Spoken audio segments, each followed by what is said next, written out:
This is another reading of Mehera-Meher, page 533.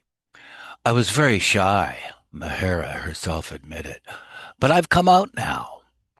Baba helped me. Baba told me on the very last day, his very last message to me was, be brave. Don't think about it. In brackets, Baba's suffering. Don't think about it and Baba and worry. Be brave. I can see that I must keep his word to be brave. Otherwise, my nature was very shy, retiring. I was by myself all the time. I was usually alone or with just a few people. I wasn't used to crowds. We have spent years with Baba in seclusion.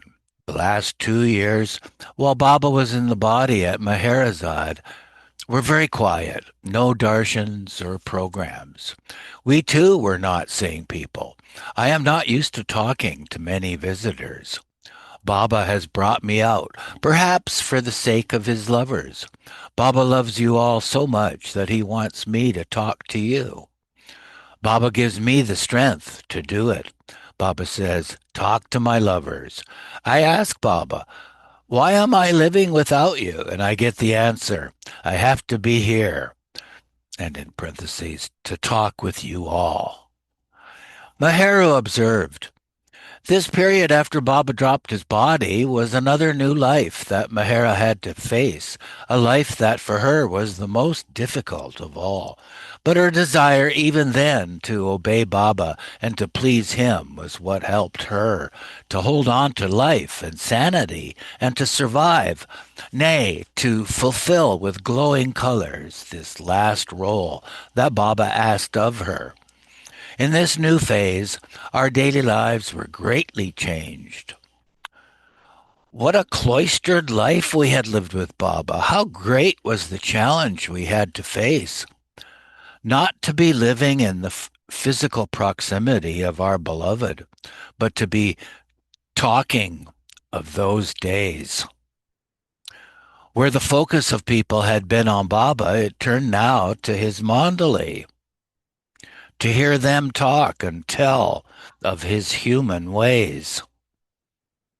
Naturally, Mehera had to play a leading role, which she could never have imagined.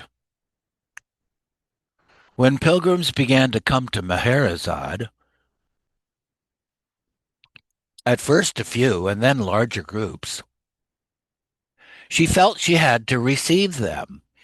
But when talking of Baba, she could not do so without breaking down.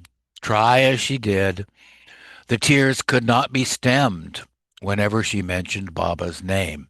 Yet, when she was able, the times Mehera spent talking of Baba were happy ones. Her face would light up with joy when she remembered a certain story or incident, and you saw she was with him, and the listener felt how present Baba was for her. As one Baba lover wrote of Mehera after she had gone to Baba, Mehera's radiant love for Baba had been like a warm fire on a long, cold night. Being with her and hearing of her love and devotion gave me a very personal and precious glimpse of the beloved. Through Mehera, so many Westerners and Easterners have felt Baba's love and listened enthralled to her stories of Baba. When she would sit with Baba lovers, looking back in time on those early years with him, she would glow with pleasure as she would describe Baba's beauty or the way he looked at her, as though he was standing there before her as she recounted the story. Side note says Love Street Lamppost, April, June 1999, page 28. This verse from a poem by Steve Klein and read to Mehera aptly describes her state as she addresses the beloved.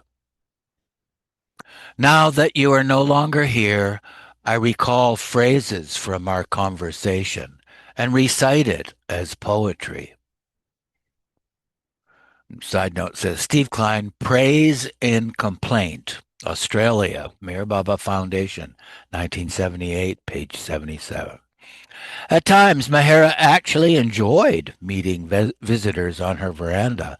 She saw them from 11:30 until 1 p.m. each morning, and again in the afternoon from 4 to 6. Why does Mehera like to talk now? Alu asked rhetorically. Because it takes her out of herself. Whenever she is alone, she feels unhappy. She experiences great agony. When she hears music, she closes her eyes and pictures Baba. She is deeply affected by anything sad, even sad songs. Little things affect her very much. She feels the suffering and then remembers Baba's suffering. When Maher talked of the Titanic tragedy, for example, she spoke so emphatically of the suffering of those on board who lost their lives. Any calamitous event in the world affected her in a similar heartfelt way. Many humorous skits and plays were performed for Mehera, though it always seemed that her mind was never far from her beloved. For instance, she would watch the performance, but at the same time, she was always conscious of Baba, glancing at his picture, kissing it from afar. After such programs in Mondley Hall, while reciting the Arti, Baba, Mehera bowed to Baba's chair, placed her hands on her eyes, and kissed her fingertips towards the God man's chair, as if he were seated, present, before his lovers. While listening to someone sing, Mehera revealed that, with her eyes closed, she pictured all of Baba's many expressions. Mehera was not the only one for whom the visits of Baba lovers brought some relief. Speaking of the many visitors who began arriving, Arnavaz commented, talking to all the Baba lovers coming here made a lot of difference to us because it was all the time a meditation on Baba. We felt Baba telling us to give to these young ones what Baba gave us for so many years. It was very difficult for us because it was all the time a meditation on Baba. Oh, sorry. Um, Let me see. Mehera was not the only one for whom the visits of Baba lovers brought some relief. Speaking of the many visitors who began arriving, Arnavaz commented, talking to all the Baba lovers coming here made a lot of difference to us because it was all the time a meditation on Baba.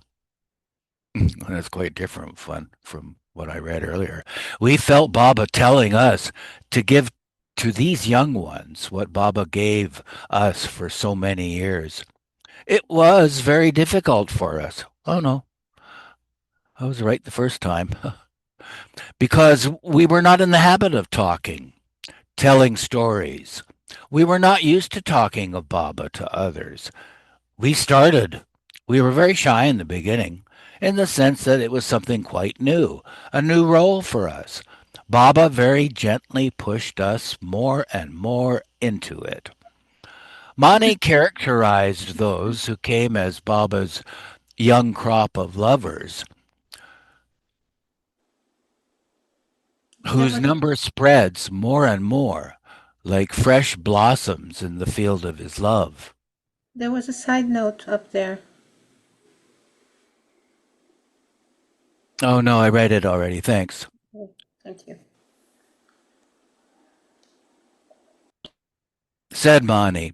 When Baba was physically present, was physically with us, he used to be before us, pulling us along. He would pull us, and we could see him pulling. Now he is behind us, and we can't see him, but he's pushing us. Another time, Mani wrote, Baba is alive in a very real sense. In fact, it is we who are dead since he physically left us. And yet he keeps us more active and busy than ever, which is because he is with us.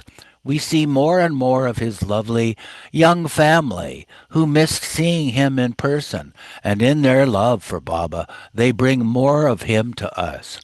It is that dear kind of constant exchange. It is just like a game that beloved Baba would be playing, from which we learn so much. We are only concerned with doing what we know Baba would have us do in the circumstances. And each event that follows makes it very evident that he is guiding and helping us at every step. And that's from the letter to the Heffligers, 21 September 1971. So Mehera got quite hollow cheeked looking. Yeah.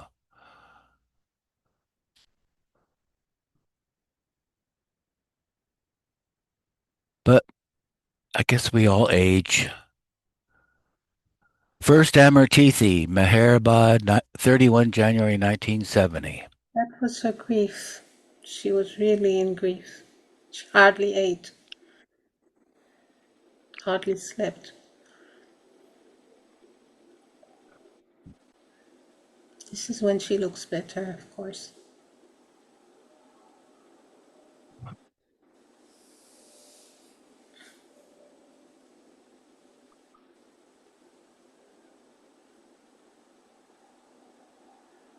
He's having quite a giggle there. Mhm. So that's in 73, See the December difference? 73. Yeah. Chapter 162, Reflectors. For the second Amirtithi celebration, held at Meherabad on 31 January 1971, Mehera read out this invocation. Our most beloved Avatar, Meher Baba, we, your lovers, who are gathered here today at this most sacred place, and all your lovers who are here in heart, bow down to you in love and homage. You are the eternal beloved and lover, the only one worthy of worship, the only one who loves us more than we love ourselves.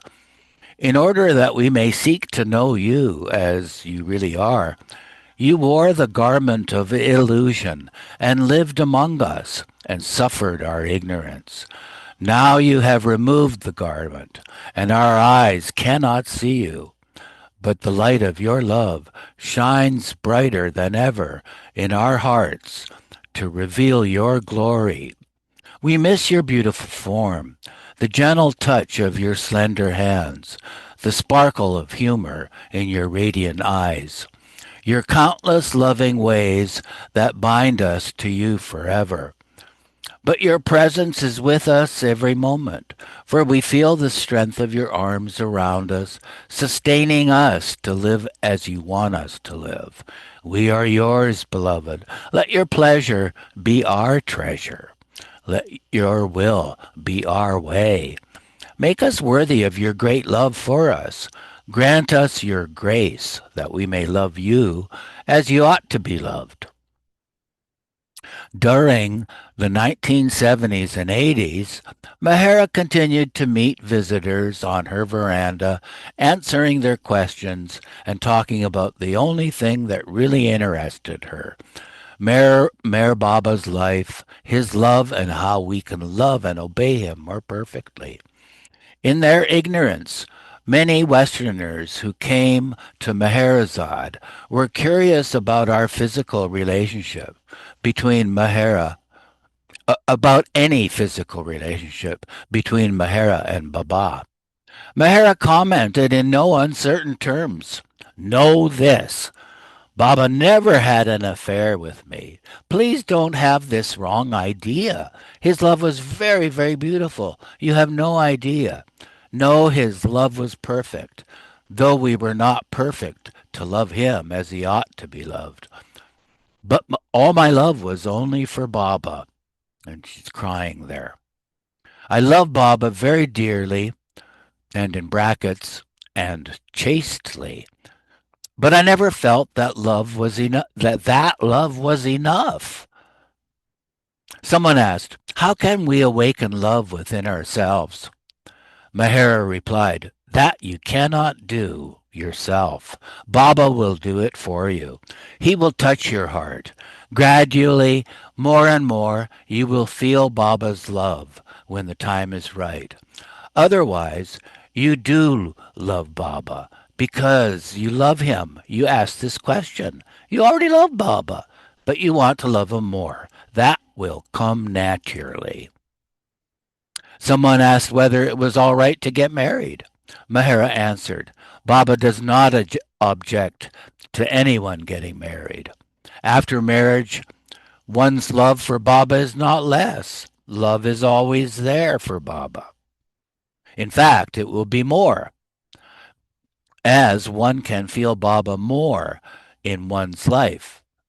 I wish them a very happy married life.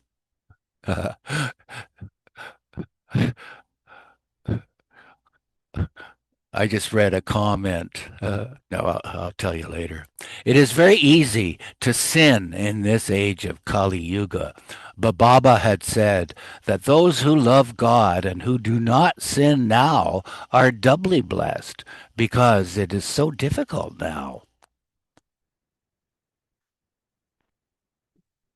As Mehera spoke about her beloved, describing in detail his ways and their days together, glimpses of her radiant joy and beauty were visible, as Meheru described.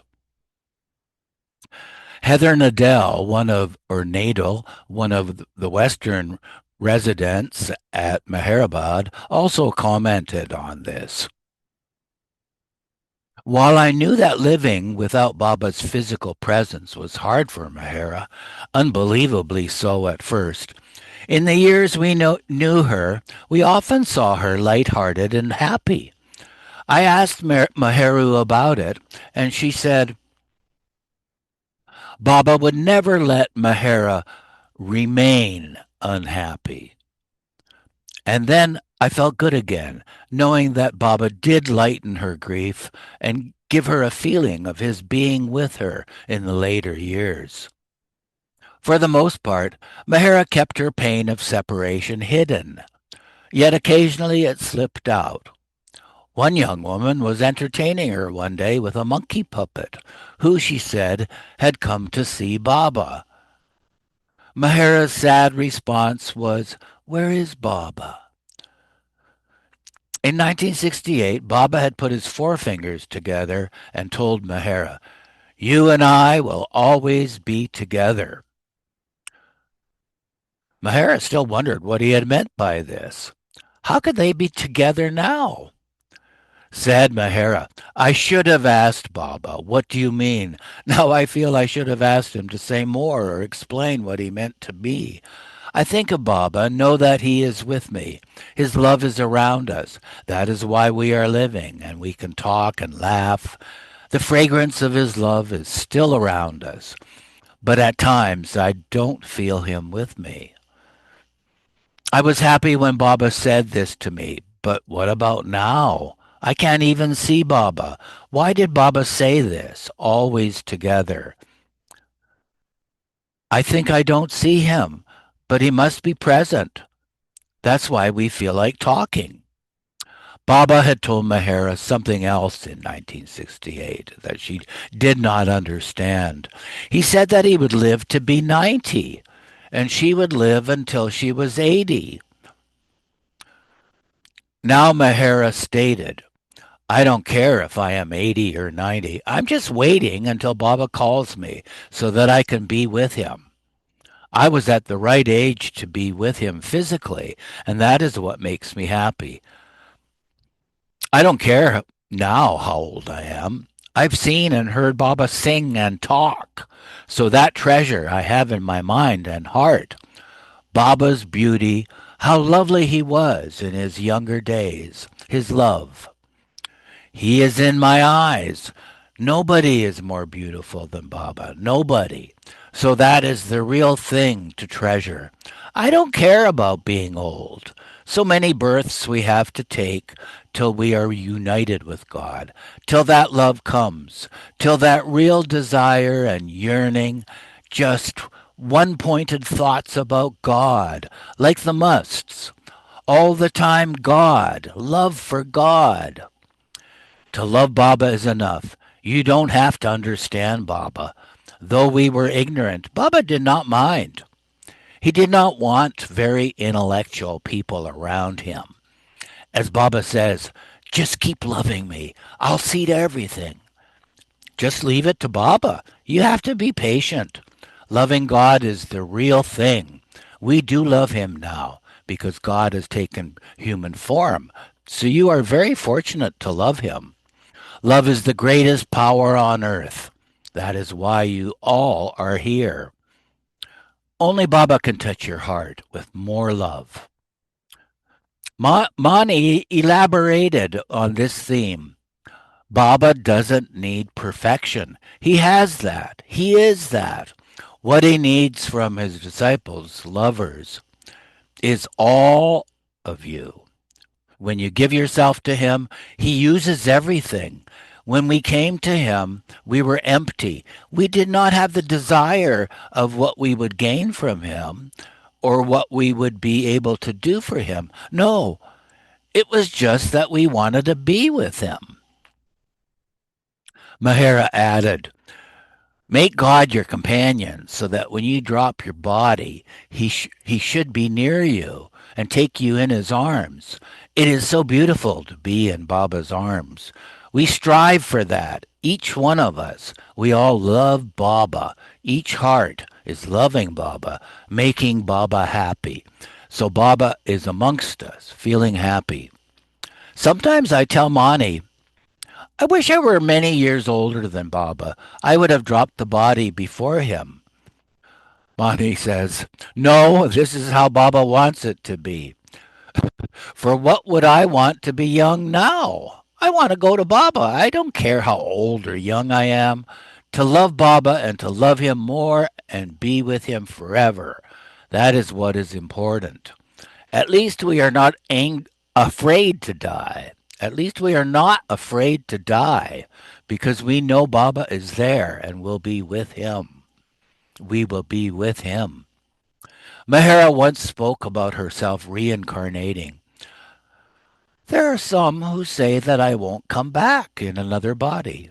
For myself, why should I want to? But to come again when Baba comes.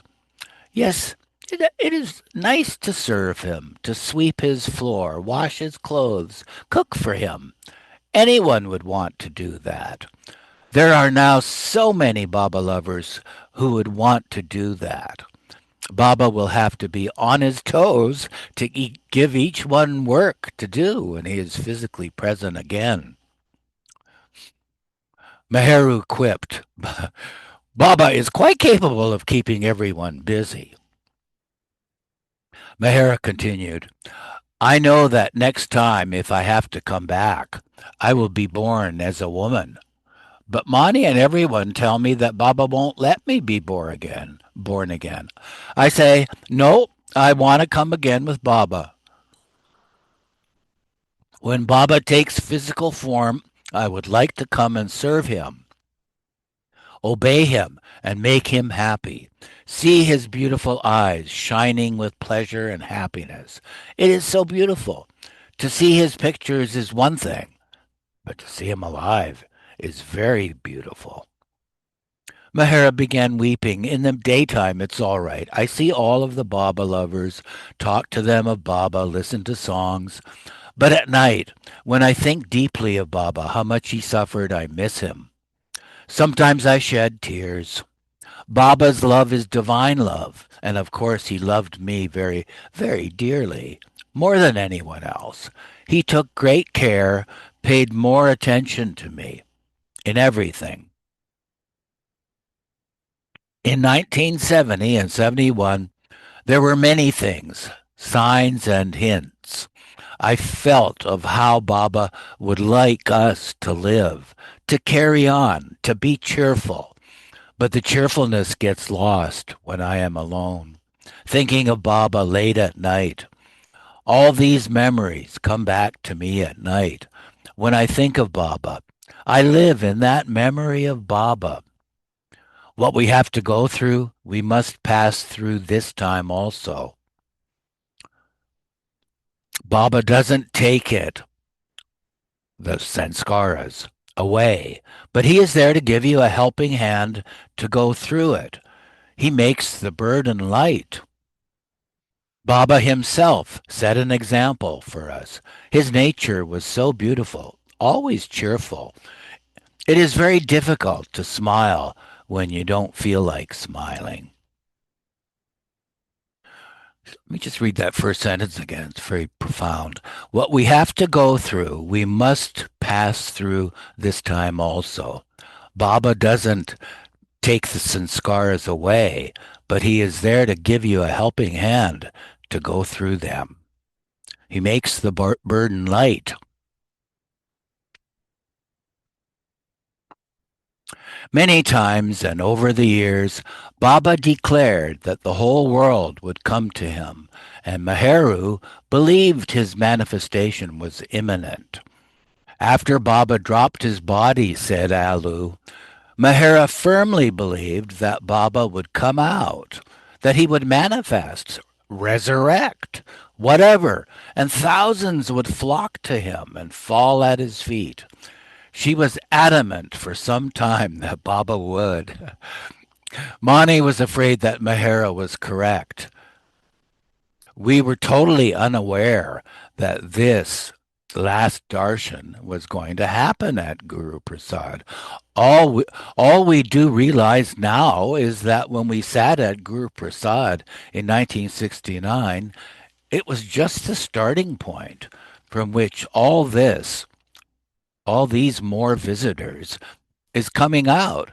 It's going to go on and on and on. Sometimes Mehera, after arti and prayers, talks to Baba and says, May your love spread throughout the world. May your name and love bring every heart. I tell her, take it easy, Mehera, take it easy. Let it happen after we are gone. As the years passed, Mehera realized that the things Baba had mentioned happening in the future would take time. Baba is the seventh avatar, she pointed out. Seven is the spiritual number. Baba said his manifestation will be the greatest, but we have to wait. It will be in Baba's own time. I won't be living. Anyway, wherever I am, I will be able to see. One does not need a body to see Baba's glory. The soul has happiness and ecstasy. In some way, Baba will make it possible for me to hear that word when he breaks his silence. How and when, we don't know. But this is what I am hoping and wishing for. Let us see now what Baba has up his sleeve. Mani recounted that Baba once spoke about the future to the women Mandalay. Baba long ago once said, very casually, during a sudden interval, the whole world will come to follow me. This is the climax of all my avataric advents. And in this advent, the whole world will follow me. We took it in. Yes, Baba, we answered. But we don't realize it. It's like seeing a picture. When it comes to life, it becomes real. After we moved to Upper Meherabad from Nasik, in the afternoons, we would sit around Baba's Gadi in the back of the kitchen, in the shade. Baba would tell us things. Just a few of us women. There was no wall then, just a barbed wire. You could see way off into eternity, it seemed. There was absolute quiet, not a sound. No one could come inside. The older ones were posted at the gate to ensure this. No one in the universe except Baba and 5 or 6 of us The only sounds were of a bumblebee and the cooing of a dove that would come from some distance. At that time, Baba remarked, "Make the most of your time with me now. Make the most of your being alone with me, as you are now. It won't be like this in the future. Later, there will be so many around me." He made a gesture that embraced the entire hill. "It will be full, Easterners and Westerners." At that time, even though I was an imaginative child, I could not picture the absolute opposite of what we were experiencing then. The total contrast I could not imagine or picture, but I have seen it come to pass from when I was 15 till now, when I'm 64. That is why, after Baba dropped his body, this tidal wave is slowly rising and growing, and I recall Baba's words. And side note, oh, we can read that later when we come to the asterisks. I'm going to pause the recording for comments and um, to change the reader. Resuming the recording, and Mikal from Israel is reading. Whoops! Oh Where dear! do we start? Oh no! Sorry, I lost it. Yeah. Oh, we get to see Mara giggling again. That's nice.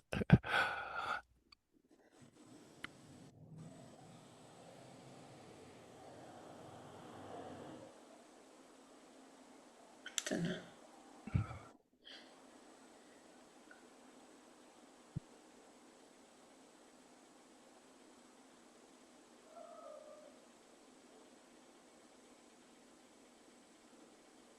Okay, so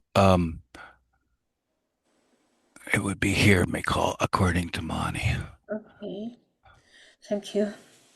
You're welcome. According to Mani, Baba stated that if he is coming back again after 700 years, for the first 100 years after the avatar drops his body, the force of his presence is full.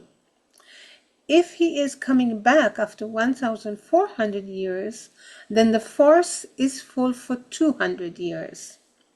Oh, so again from the beginning, so I didn't catch something.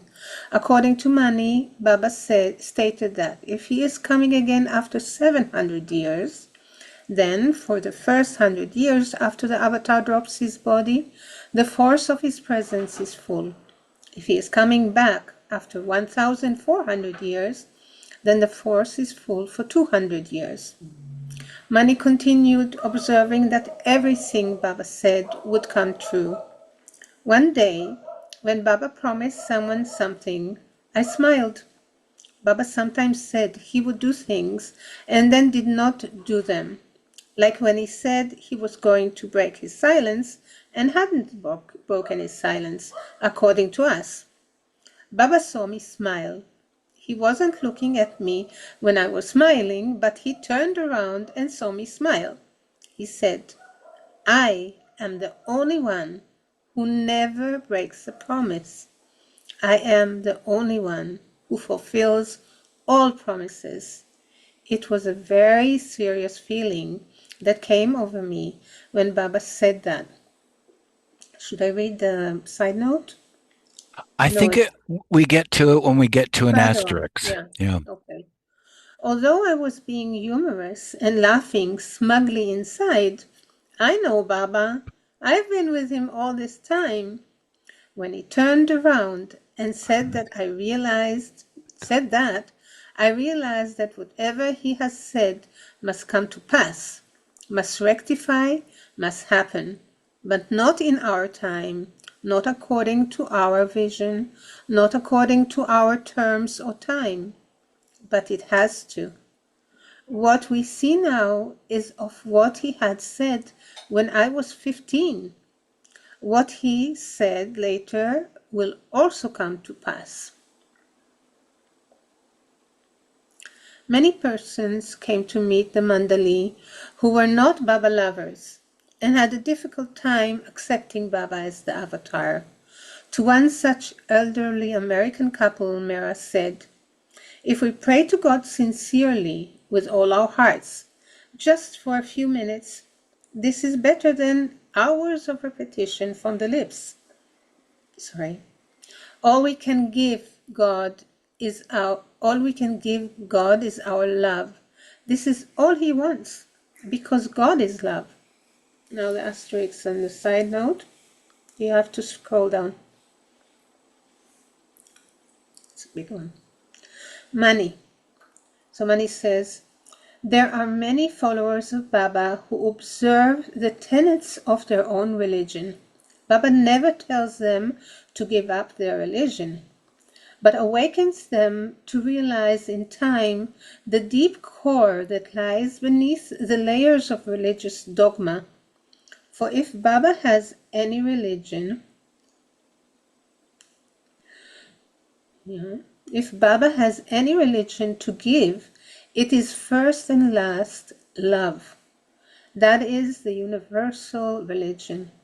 Just as no matter what manner of clothes a man or woman wears, whether a fez cap or felt hat or dress, can't see it's moving, a dress or a sari, it is the human being underneath the clothes that matters. In the same way, no matter what religion man follows, it is the one true spirit underlying them, and all that counts, but which has, alas, is often hidden and made unrecognizable beneath the man-made trimmings of religious observances. This from a letter to Carrie Ben Shammai, 7 December 1965. Lots of things from Carrie Ben Shammai last week and this week. Uh, To she, another, hmm? oh, go ahead. Yeah. Yeah. To another, whose mother was likewise not a Baba lover, Mehera said, Baba will do his work himself. What we can't do, Baba will do. He will touch your mother's heart when the time comes. Be happy in Baba's love. Be happy. And know that Baba is happy because Baba has said to be happy and not to worry. That is keeping Baba's order. Naturally, Baba will help if you obey his order.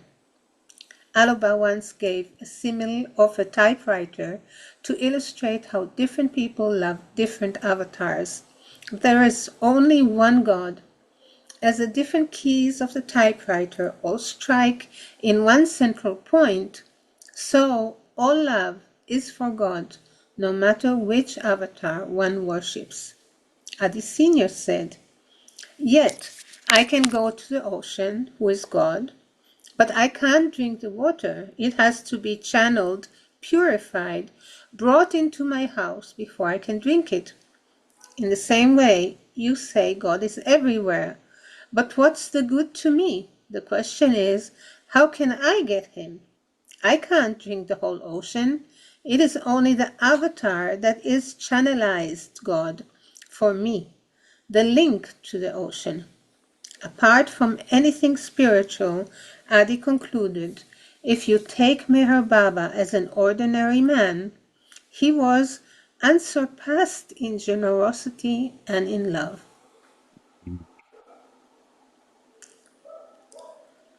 In the same vein, Mani once said that Baba is the avatar, as the avatar, was like the shore of an infinite ocean. How can you approach the ocean except through the shore? God taking on form is like a beach, she elaborated. Only from the beach can you approach the ocean, dip your hands in it, and the avatar incarnating is like becoming a shore, a beach. We hear of the ocean, it is vast, but only when there is a beach can you approach the ocean. The fortunate ones will walk into the water, swim into it. There are also those who are so busy picking up pebbles involved in their own mundane affairs, they don't even glance at the ocean. They miss the enormous, stupendous ocean as they are too engrossed in their own things. And what is the need for a master? Mani explained. Like the birds that have something stuck to them. It requires someone to hold the thing down before the bird can free itself of it. It is the same with us. We need the God-man to hold on to our bindings so that we can free ourselves of them. We are so bound in them, only with his help can we free ourselves of them. What does it mean to surrender to a perfect one? Surrender means to be just as a baby in a mother's arms. No matter where it goes, it trusts the mother, whether through graveyards or a palace. It has surrendered to the mother. This trust is surrender. So when we can reside in Baba as a baby in a mother's arms, that is surrender. Another day, Mani said, when Baba puts his hand down into the muck of illusion to draw us out of it, he has a glove on. The divinity is his glove. The muck doesn't touch him. He is not touched or affected by the filth or by the falsity. Using the same analogy, however, Eruch expressed this point of view. It wasn't so much living with Baba, but staying with him day to day. Not even day to day, but whim to whim. At any time, we could be thrown out. The perfect master puts on a glove before coming into illusion. The avatar goes into the fire of illusion bare-handed. Wow. Many people asked questions about Baba's silence. As usual, no matter what the question, invariably Mehera ended up talking about Baba's suffering and his love. Baba has gone through so much to keep silence, she said. When Baba coughed, he turned red with the action but never opened his mouth to make a sound. Upasni Maharaj told him, "You will have to suffer to keep silence. You will have to suffer to keep silence any longer," Baba replied. "Why have I come? What have I come here for? I have come to suffer." Wow. Baba's work always came first, so he didn't see to his own health, or well-being, or pleasure. Every day, every minute, every second of your life. To hold back, this silence was not easy. What a strain it is not to make a sound. What a sacrifice not to speak, not to sing. For the good of us, he has kept silence for so many years. It was not a spiritual practice for him. He was perfect. Every day of his life. Can you imagine each day how Baba must have lived? He was very outgoing. He loved to talk, to joke, to tease someone. We felt his silence was very difficult. And what patience he had for many years to keep silence and yet have patience and keep smiling. That is why you young ones love Baba, because Baba's love was for each one. Very dearly Baba loved, and she was crying. All the years Baba had so much patience and suffered for us. Now it is our turn to love him, to wait and be patient. About his silence, Mani stated, Baba's silence was not just for not uttering word, in not talking. That was just the outward that we saw. His real silence was in his giving. It still is. It continues. We can't see it, and if we are told, we can't imagine it. Mehera. That is what I'm saying, that his love was and is so beautiful. Baba has loved each one of you and loved everyone, even those who do not love him. Baba has given them a push also. His love was so beautiful. It can't be described. It cannot be fathomed. Fathomless, infinite love. Only Baba can love that way. When Baba completed his work, he had no use for his body. His body had undergone so much strain and stress, so many fasts and seclusions, much work he has done. He wore out his body for his work.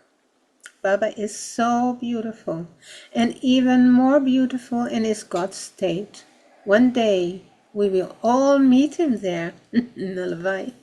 Oh, I'm waiting for that. On another occasion, Mani observed, "Nothing we have is ours. It is all from him. We are, at best, only reflectors. We have the stories because we lived them. Baba's work on us has been to make us hollow. We are like a flute that is absolutely hollow. And now that we are old, we even have holes in it." So anything that you receive of Baba through us is his grace flowing through that flute. It's the music that you receive. We are sharing our Baba with you, but you are sharing your Baba with us. So we are receiving also to us. Every day we are reminded of his words. I do my own work. That's Baba sentence. We must never forget it is we who need Baba. It's never Baba who needs us, but Baba allows us the opportunity to be of service. That's his grace, his love. He is keeping us around for a while to tell of all that he has given. It is like a stage play. The first act is over. Act two, in quotes, the separation is on. Now they're feeling the separation. His love is what makes it possible for us to love him. It's always a reflection, the light's reflection that hits back. Of our own, we can give nothing. Of our own, we give nothing. Love, service, dedication, devotion, surrender, whatever you call it, it's a reflection of his light. We simply have to see that we reflect well. We cannot direct the light, but we can be good reflectors, which is what he said. Keep the bulb clean, keep the wire intact. See that the mice of the jealousy and greed do not nibble at the wires. How long does it take for him to give you that realization? An instant, a flick of a switch. Your connection to him is all that is important. If you maintain your line, your wires to him, then when he goes to flick the switch, your connection will be there. Someone maintain that connection. I think I'll pass on the reading to someone else now. It's beautiful. Resuming the recording with uh, Meher Dharani Pragada reading. How long does it take for him to give you that realization? An instant, a flick of the switch. Your connection to him is all that is important.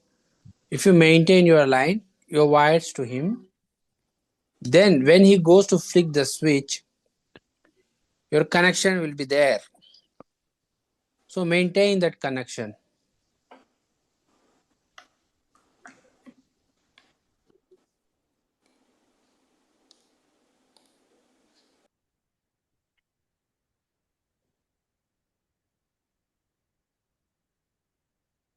Constant remembrance. The author once asked Mehera, "What things remind you of Baba in your daily life now?" "I think of Baba and feel Baba with me," she replied. "I take his name I am reminded of him when I think, oh, this is Baba's order. Yes, Baba would like me to do this. Or Baba would not like me to do that. Such thoughts come often during the day. I think of Baba all the time because of his orders. Baba gave Mehra many orders to follow, and she continued to obey them her entire life. For example, once when the topic came up of Mehra's habit of sleeping on her back, Baba told her, when you go to bed, first lie down on your right side and then you can turn. Never lie down on your left side first or on your back. We cannot speculate on the reason Baba told Mehra this, but it did serve to remind her of Baba every single day. Because of this order, Mehra commented, whenever I lie down for a nap in the afternoon or at night, I remember him. Mehra continued, at night I go to Baba's room before I sleep. I think of him, talk to him, I kiss his photo and bow near his bed. I remember Baba intensely for nearly 30 minutes before going to bed. At 11 or 11:30, sometimes later. Goher and Mani have already retired by this time, so I'm alone thinking of him. It is very quiet then, so I can think of Baba more. According to Alu, Mehra doesn't sleep before midnight. She goes into the dining room and starts from the beginning, slowly reliving her life with Baba. Slowly reliving her life with Baba. She goes into his room and talks to Baba. Then she says a prayer before Baba's picture that he told her to say. The last thing before getting into bed, she says a prayer and bows to Baba's image on the tree.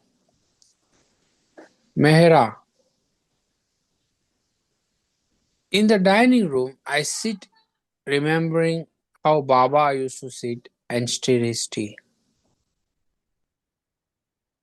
How he would hold the saucer or how he used to drink. I picture all of this. It is a type of meditation called tasavvur, of bringing the beloved's form before one's eyes. I think of how Baba used to wash his face, of how he used to shave, of how he used to wear his hair. I kiss the large photograph of Baba on the wall. In this way, I am reminded of him. After sitting in the dining room, I go to Baba's room. Then I come out, touch and kiss every photo. In this way, I am reminded of Baba all the time.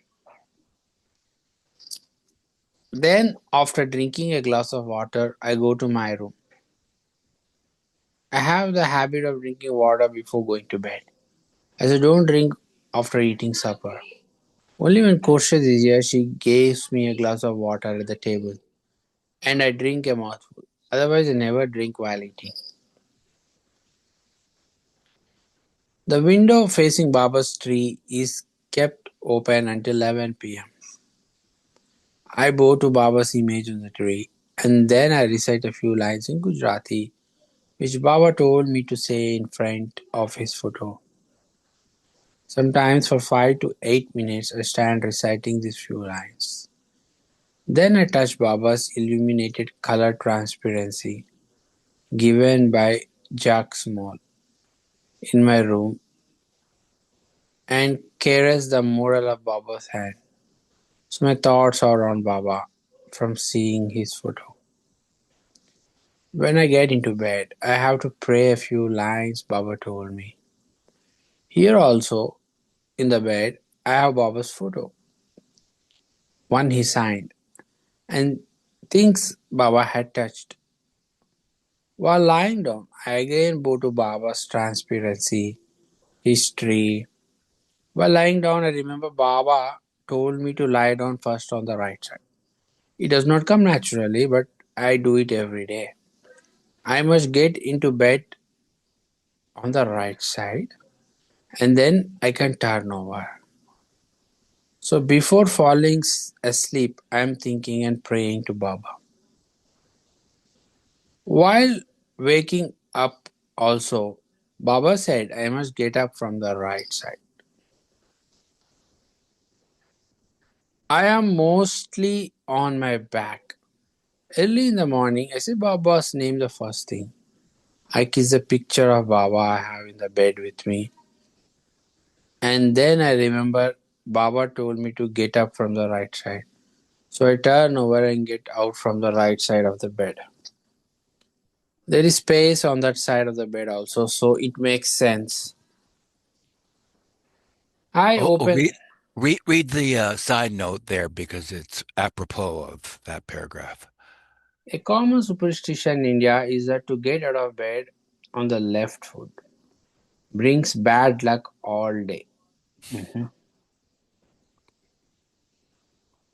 I open Baba's window,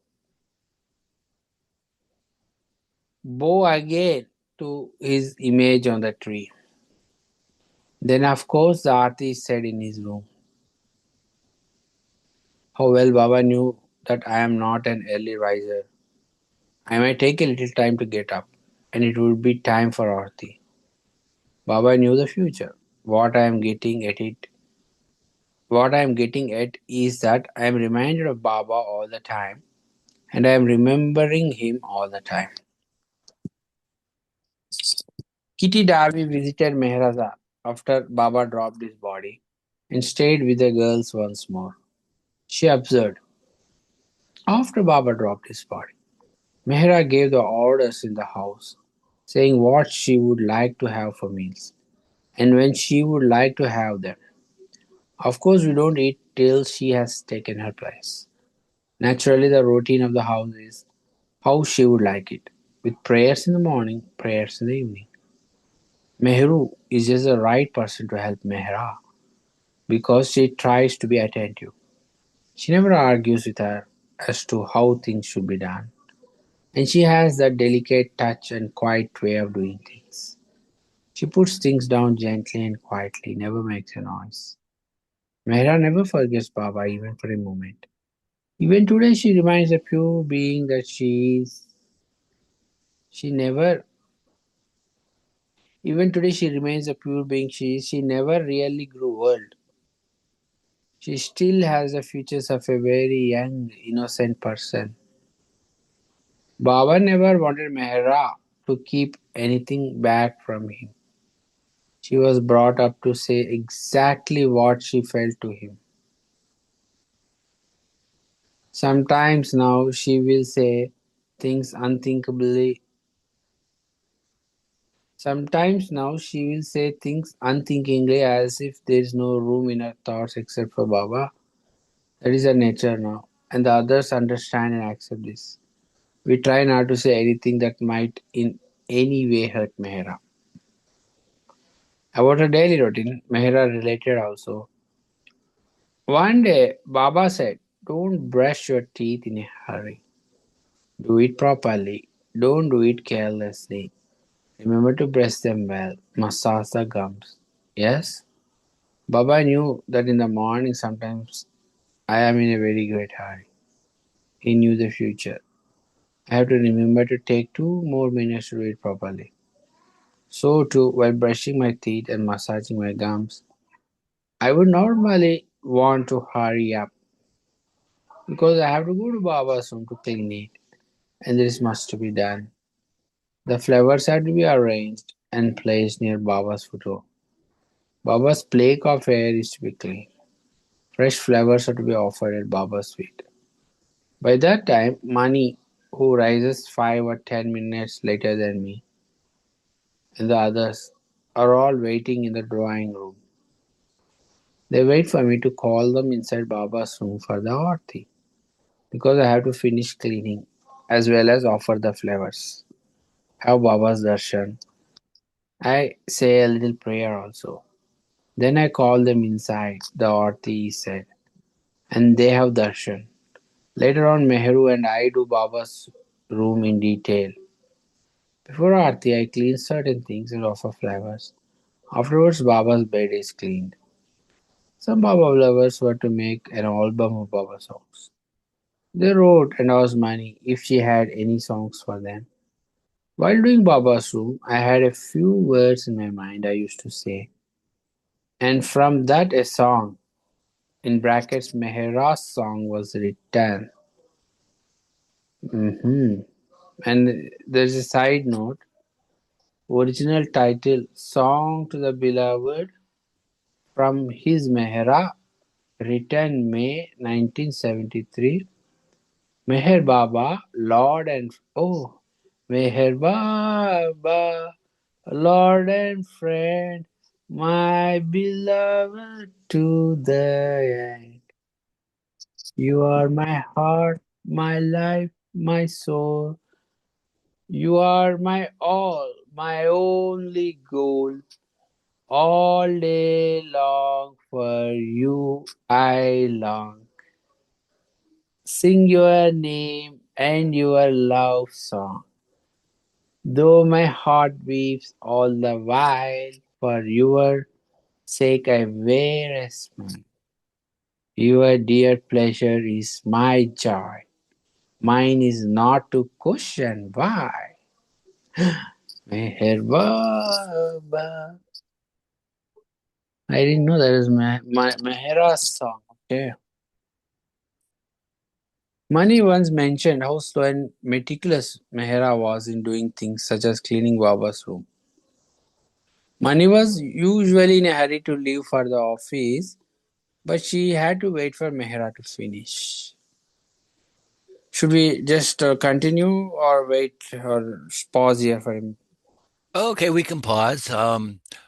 See. Uh, we resume the recording and we have Marilyn Sida's reading. Okay. Mani once mentioned how slow and meticulous Mehera was in doing things such as cleaning Baba's room. Mani was usually in a hurry to leave for the office, but she had to wait for Mehera to finish. Mehera continued, after I take darshan, I go to the dining room and kiss Baba's chair where he always used to be seated, where he drank his tea, where he ate his food there with us. I touch the large photo there and have a little hot water drink Goher has prepared for me with a pinch of dry powdered ginger in it. All of us have hot water in the morning. Then I come out of the dining room, out onto the veranda, and bow to Baba's large photo there.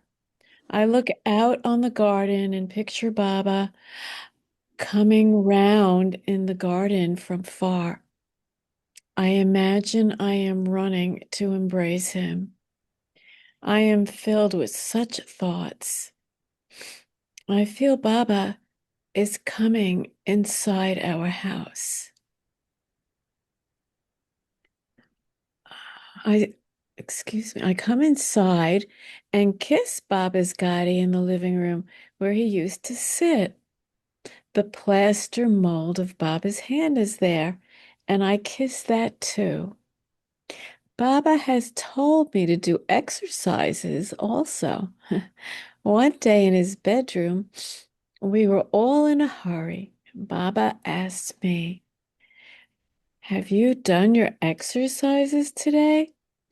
I replied, no, I haven't done them today, Baba. Do them now in front of me, he said. Baba was seated on the bed, and I did a few exercises standing in front of him.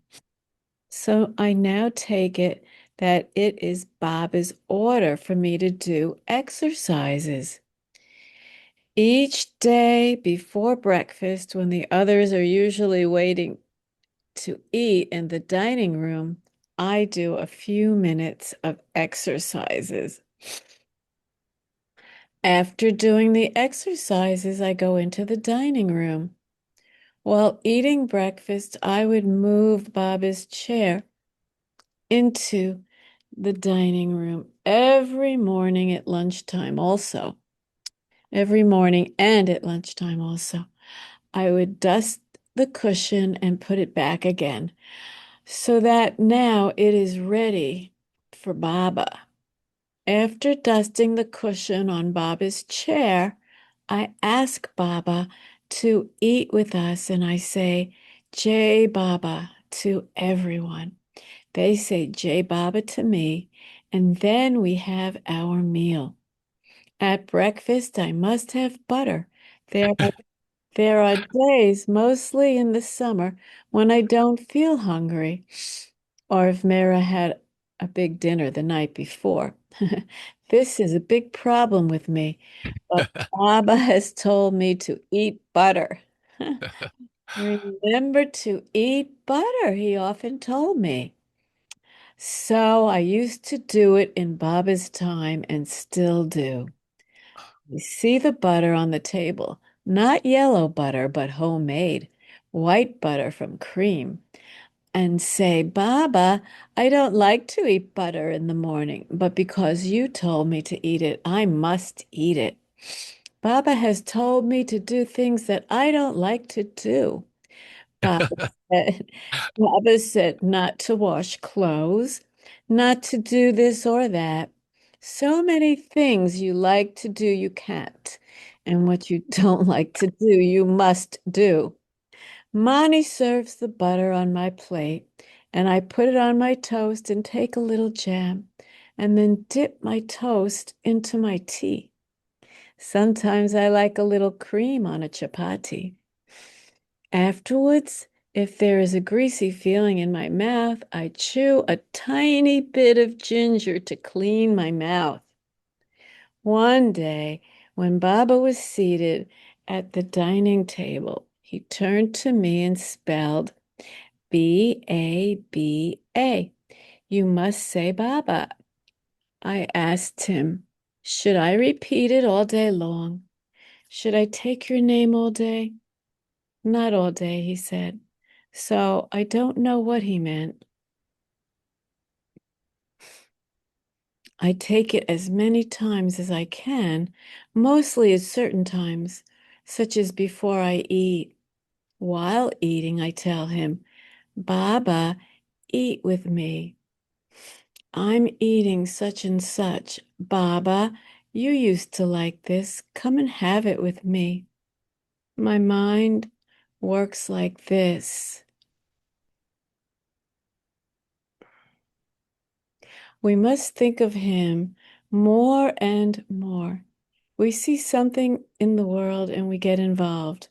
Then I think, Baba, be with me. About repeating Baba's name, Mani once said, everybody's relationship with Baba is very personal, very individual. If taking his name is your link, your communication with Baba, fine. We cannot say this is the right thing or that is enough. His name is something that is all the time with you, just like your heartbeat is with you all the time.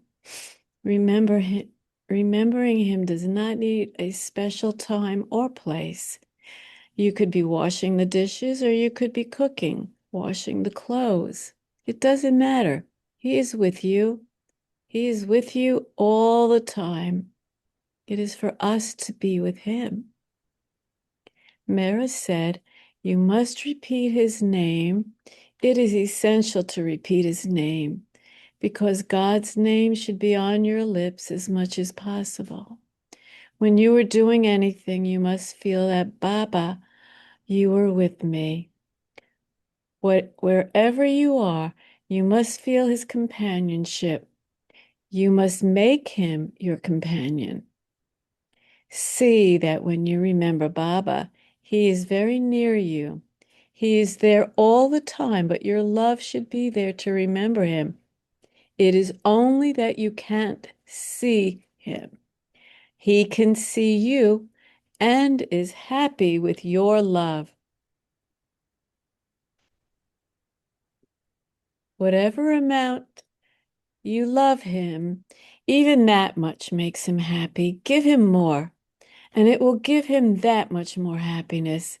Even the love that you have now for Baba is making him feel happy. You want to love him more, and you will.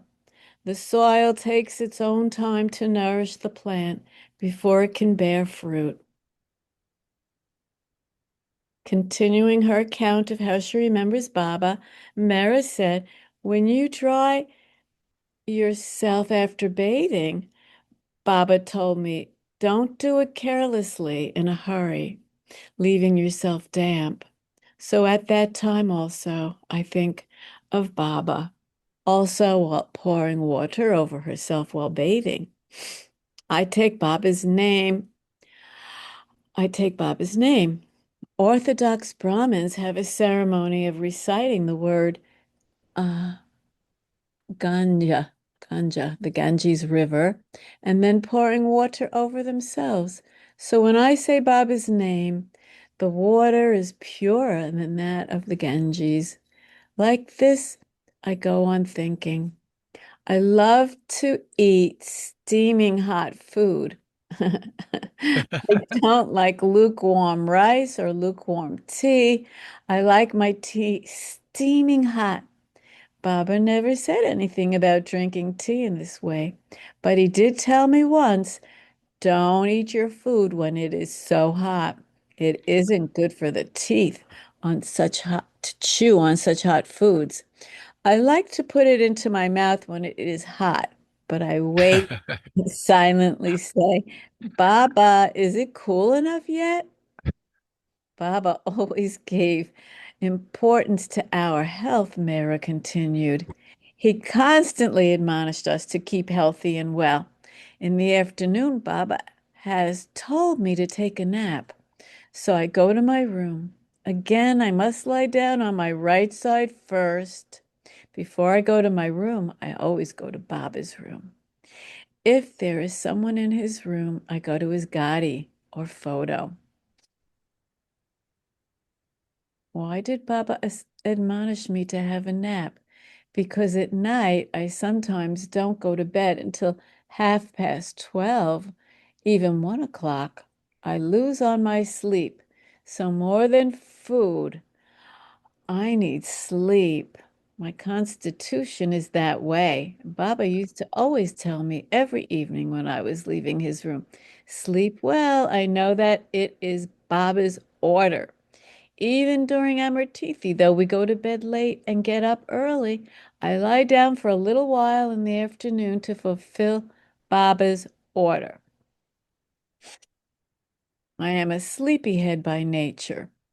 I stay up late at night, and as I said, sometimes don't hit the pillow till 1:45, but I make up for the lost sleep in the afternoon. Baba, knowing the future, told me in 1965 to lie down in the afternoon. Before this, I sometimes rested in the afternoons and sometimes not. Sometimes I used to read a little while resting. My nap time is from 3 to 4 in the afternoon. I get up by 4:30 p.m. and have tea. I'll read the side notes because it's apropos. Uh, Before resting, Mara palmed, her eyes for 1 minute while lying down, which she had been told was beneficial. Interesting. Did you tell her that? Or maybe Mikal told her. Okay. Well, it's all Papa's doing, not the responsibility. Maybe someone else read now? Oh, well, okay, I'll read the last couple paragraphs and um, Okay. oh, we're still recording. Every morning, Mahara applied perfume to Baba's bed. pillow, foot pillow, and even to his pictures, though she herself could not smell it because of the nerve damage she suffered in the car accident in America. I apply perfume, but I don't know what it smells like. I can't smell flowers or omelets. I like my food hot and spicy. Only then do I feel like eating. I gave my sense of smell to Baba. Side note says several times a week, women visitors to Meherazad were invited to have tea with Mehera at the dining room table. Mehera sometimes sprayed the perfume and other times tilted the bottle on her finger to apply it. One morning, 10 years after Baba dropped his body, after putting perfume all around, there was still a little left on her finger. She was wondering whether she should put some more on the bed. Standing in front of Baba's bed and looking at his photo there, Mehera asked him playfully, "Baba, should I put it behind my ears? On me?" To her amazement, she said, she saw Baba's head in the photo tilt once to the right, indicating yes. So we'll stop here and pick up next week.